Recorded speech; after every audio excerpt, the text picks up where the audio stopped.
What's up, tribe, and good afternoon. I am here with the weekly topic, and this week we are going to be on the mindset topic. So I'm super excited to talk about this because this is definitely another aspect of health and wellness that I am very intrigued by.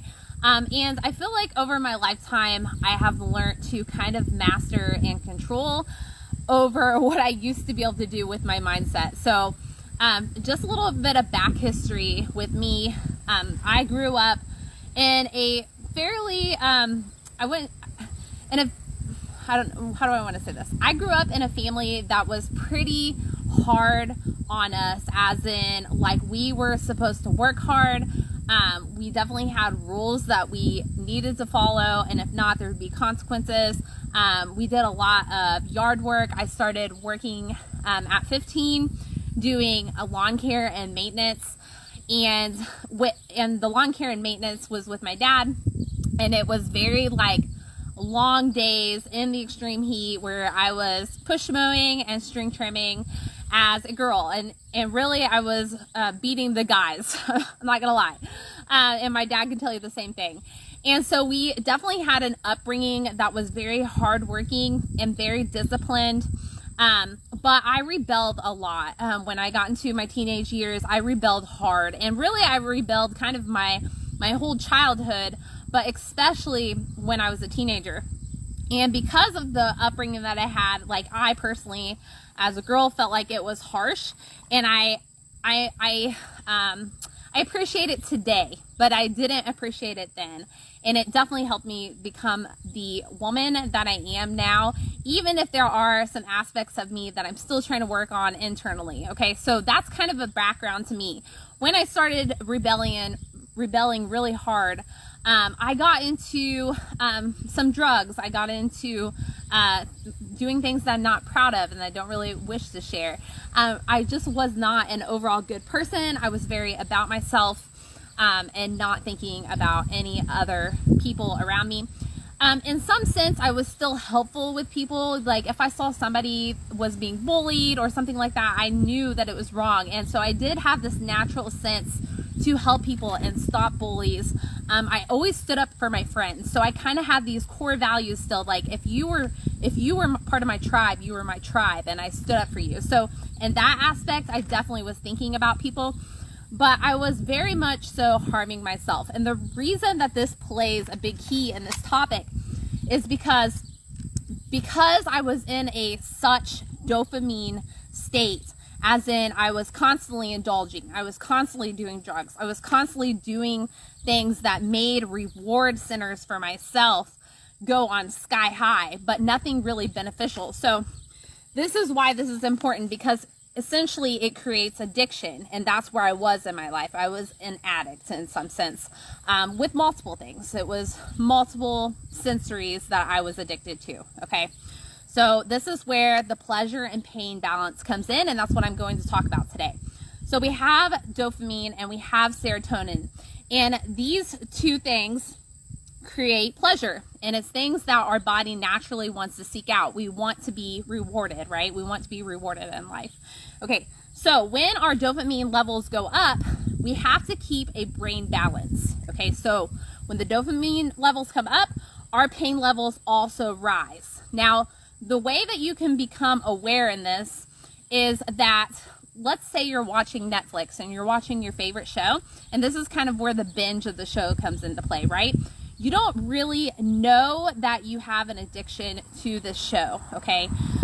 You know that you really like this show, but you don't really understand that because you like it so much and it's producing so much dopamine in your body, your pain tolerance is also going up. So the pain feeling is like, oh, I really want to watch more of this, because if I don't, then it's a crash. Then I'm like, man, it's kind of like the really good shows, like when they end, and it ends on such a part that you wish it didn't end. That's the feeling. It's actually a feeling of pain, even though it doesn't feel painful. Okay, so keep that in mind, that your brain always has to keep this balance, right?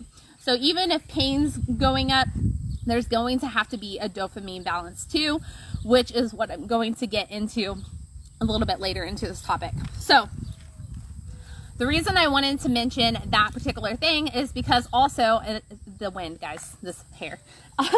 Also, you know, this comes to food too. So the more that you indulge in food, so let's just say this is cake, because I like to use cake as an example. If you were to continually indulge in cake every single day, eventually that cake would become dull. Like, you would still want it because now you're kind of habitually addicted to it. And if you don't have it, now you're going to have sugar withdrawals. So you still want this cake, but it's just not as satisfying. So what happens is you kept raising your dopamine levels and your pain levels. And now, because you're so addicted, you dulled it out. So now you have an actual, a different baseline of your dopamine. Okay, because your pain tolerance got so high, now your dopamine levels at your base is lower than it was before. So you're not going to have the same joy with just one piece of cake. Now it's 2 pieces of cake. Okay, this is what happens when you do any kind of drug. Because your pain tolerance keeps rising and it has to balance out, your levels at baseline are different. Okay, so hopefully that makes sense. This is important because you need to gather awareness around this pleasure and pain balance. Because if you have the awareness around the pleasure and pain balance, then you can become aware and intentional of your actions, your habitual actions, okay? So the real topic within this is how can you use this to create more drive, okay? So you can create this in a way that you stop constantly rewarding yourself. You essentially do an intermittent fasting of rewards. This is how you are going to create more motivation and more drive within your body, okay? Because at this point, what you're trying to achieve is an internal gratification, not an external gratification. So if we kind of look at this from a primal life, right? Because I'm all about that nature primal aspect of health and fitness, because essentially it goes back to what we should be doing, right? So if you think about primal living, we weren't having these amazing indulgences all the time. A lot of time we were suffering. We were really working for something. We occasionally would come across a hive of honey, and if we could get it, then we would have it and we would indulge then, and that would release a lot of dopamine levels. But it wasn't consistent reward, okay? So our levels were always balanced. It always remained a good balance. Even if the dopamine levels came way up and the pain levels came up, it always came back down to a balance, okay? We had to work really hard to get our food. We had to hunt and we had to gather. Today's world, we have instant gratification, and this is hindering us so much, like so much. We're constantly able to layer our rewards, so then we don't have a lot of drive. Everything's here for us. There's no drive, okay? So if we don't have some sort of internal gratification, if we don't learn how to internally gratify ourselves and instead are seeking external rewards, we will become people of lack of drive and lack of motivation. Okay, it's kind of it's almost like the booby trap award. Like there's no really sense of achievement. You're just constantly giving yourself dopamine from external things. There's no real achievement feeling. You know, the way that you can actually start to gather internal achievement, things that you actually feel good about, is just looking around you. Stop distracting yourself. Stop looking for the next thing to do, right? That, like, the next video game to play, the next show to watch, the next external gratification, and think about the things around you and what actually needs to be done. How you can actually contribute in a way that benefits not only yourself, but benefits everyone, okay? So that is one way that you can start to access this internal gratification and start to rebalance your dopamine. So you have to remove yourself away from the instant gratifications, the addictions, the habits that keep you on board, okay? and then start to look around and be like, oh, well, I could take out the garbage today. I could take a walk and pick up the garbage, and that would be beneficial to the earth and to other people. I could help a friend move today. Actually start serving people, and that will be an internal reward. You can also use some other things that I like to implement during fitness to have internal rewards as well. Fitness in itself can be an internal reward, as in you have goals that you can achieve, and then you don't reward yourself every time that you hit a goal. You're like, yeah, okay, well, I got to that strength number, well, it's time to do the next one without a reward. Intermittent rewards. Another thing that you could do is you could have a goal in mind that you don't really know when you'll hit it, but you know that if you work really hard, if you have intentional steps to get there, eventually you'll get it. And maybe you reward yourself at that time. Maybe you don't. Okay. It's just like looking at, you can think about this as if kids were playing some sort of game. Let's just say it's football. And they won the game. And so they're all super freaking excited that they won the game. But every time they win the game and they're internally excited that they accomplished that, you over reward them with having a party, right? And if you layer these dopamine levels, like I said, like that internal motivation of just winning the game dissipates. So if you take away the reward, they don't have the motivation and desire to get that internal reward of just winning the game. It now becomes the desire to hit the double dopamine response, which is to also get the party. So if I'm not going to get the party, then why even win the game?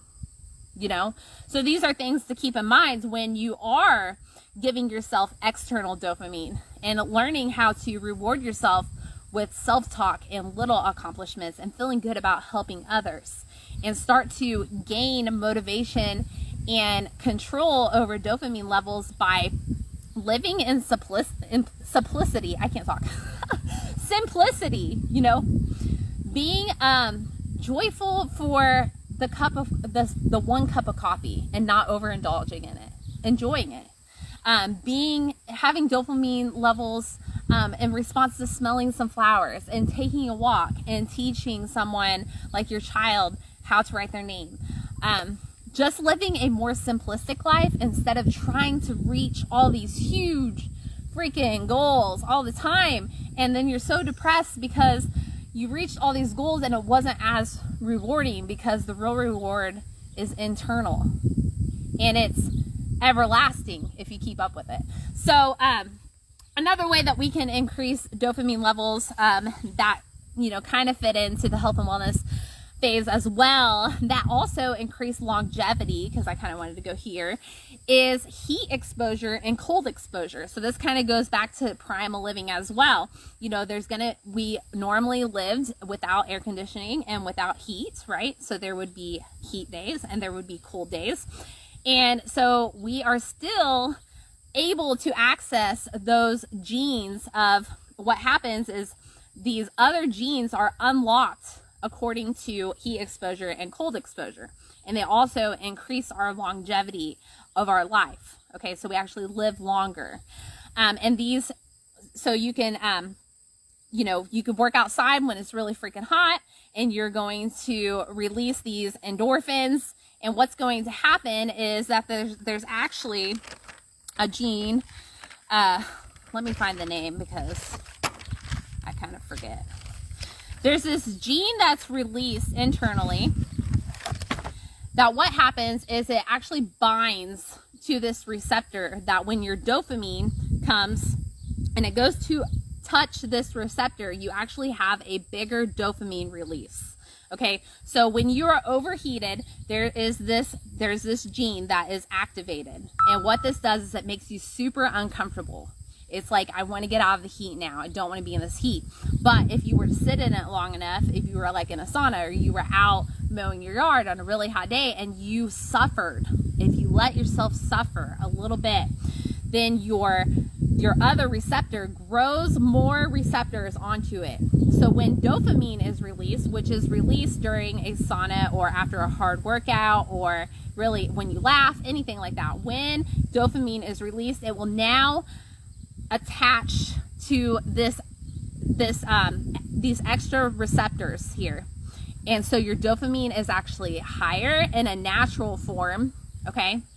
And it lasts longer. So you're growing more receptors. And so this is different because this isn't an external gratification. This is an internal adaptation. Okay, so this is the difference here. Another thing is cold therapy. You can kind of do the same thing. So cold therapy, personally, I like cold therapy because this is a mindset thing for me, okay? Because you learn how to control your breath in the cold, but also you release these genes in your body that make more mitochondria, that help you burn fats, that help you repair damaged cells, that increase human growth hormones so you can actually repair muscle. It increases your longevity. There's so many things with cold therapy. And that's why I like to implement it, because not only those things that help you live longer and live healthier, but also it releases the dopamine response afterwards because you were able to set in this really cool thing and survive.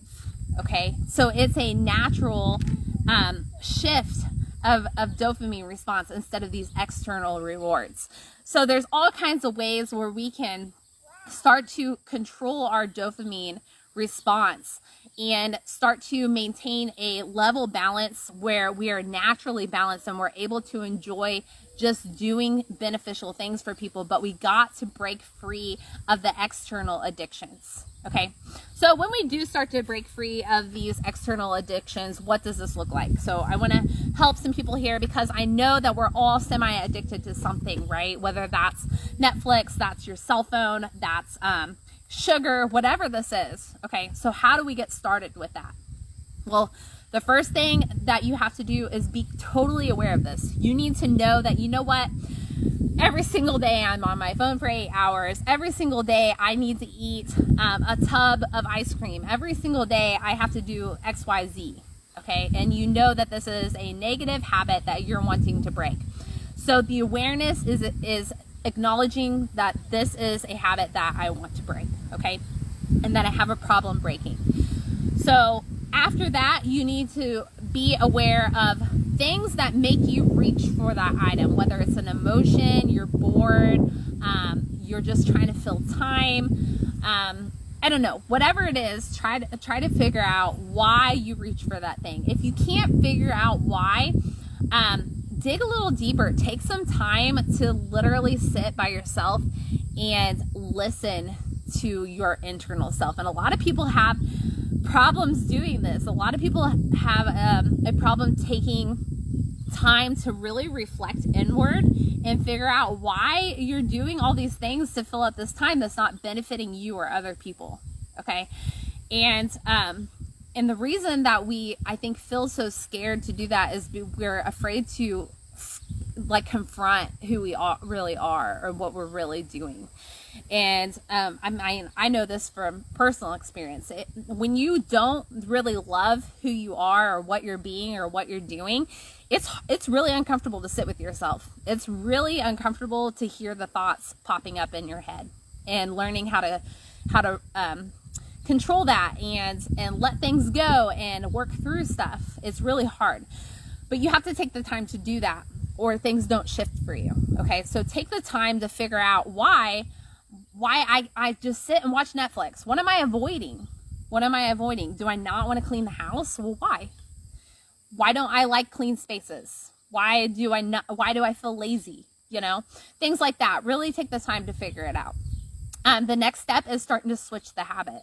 Okay, if I pick up my phone, I need to be aware that I just picked up my phone again. And or if I find myself on my phone, because sometimes that happens too. It's such a habit that now I'm just on my phone and I'm like, how'd this happen? So you need to have awareness and then intention and action. So awareness, okay, I picked up my phone again. I'm going to now set this down, and I'm going to look for a thing that is going to align with my values or my goals. Okay, so I actually need to spend more time with my family. Set it down. I'm going to spend time with my family. Okay, and it's going to be uncomfortable. This is going to raise a pain because it's an addiction, right? You're on the phone and it's dopamine, dopamine, dopamine, dopamine, dopamine. Okay, I got to put this down. Pain. It's painful. Oh my gosh, I have to sit here and do this. It's painful because I really want to be on my phone. Okay, this is legit. This is what happens. It's anything that you are habitually addicted to. This is what's going to happen. It's going to raise the pain tolerance, and your dopamine is going to crash. Okay, but after about 2 weeks, if you can be intentional with whatever this habit change is happening, 2 weeks after all the withdrawals, because it's going to happen, then it will start to focus and shift for you. Okay, so if you can make it 2 weeks, you can start to break this habit. If you can make it 30 days, you're pretty much over the hill. Okay, I really love 90 days because 90 days, you're pretty much a new person. Okay, if you haven't relapsed within these 90 days. So kind of think about that with your habit. You really need to be consistent and intentional and aware. Really, awareness is key. So that way you can make a shift and start to control these dopamine and pain levels within your mind and your brain, and start focusing on things that actually mean something to you. So, I mean, obviously that's kind of all I had for you guys. I just wanted to, mention that you can have control over your dopamine levels. You can have control over your pain levels. There's ways to control them that are going to benefit your longevity, and that's internally. There's ways to control them where you have positive self-talk, and now you're able to reward yourself internally, and that is way more fulfilling than external things, because external things are really temporary highs. How can you reward yourself on a daily basis? It's by doing hard work. It's by suffering more, right? Suffering for other people, being in service, intermittent fasting for rewards. Don't reward yourself all the time. Don't be quick to reward yourself. Give yourself some freaking goals to work for and work hard for them. We live in this just world that's very instant gratification, that you can literally have everything at your fingertips. But if you can gather yourself and have awareness and have discipline and more intention, your life is going to be way more fulfilling. I had to learn this the hard way. I had to go literally to the depths of hell. I put myself in the depths of hell and had to crawl out of this. Okay, I had to crawl out of this pain existence because I had literally just shocked my dopamine levels to sky highs, that I was in more of a depressed state than ever. And then I had to climb out of that. And I climbed out of that by focusing on my health, focusing on my fitness, focusing on raising endorphins. A bug flew in my eye. Raising endorphins through my fitness, through my discipline in food, right? Through running, which releases that internal heat, so it releases the endorphins as well. And then slowly doing acts of service. I started picking up trash along the side of the road. I started helping people. I just started serving. And that's how I got out of this perpetual addiction state to everything. So I hope that this helps you start to control your pain and dopamine, and have more discipline and have more motivation that comes from the internal self-talk and the internal rewards. Ask me any questions below. Take time to really think about this, and maybe there's something I can help you with. Maybe you can message me if there's a question that you have, and share with everybody below what you thought of this. Did it raise some more questions? I would love to answer those for you, and I would love to help you out of whatever habit that you're trying to break. I am a health and fitness coach, but I also do mindset, and I really love to combine these things together, because this is what helped me get out of the hell that I put myself in. So thank you for watching, and I hope you guys have a great rest of the week, and I will chat with you all later.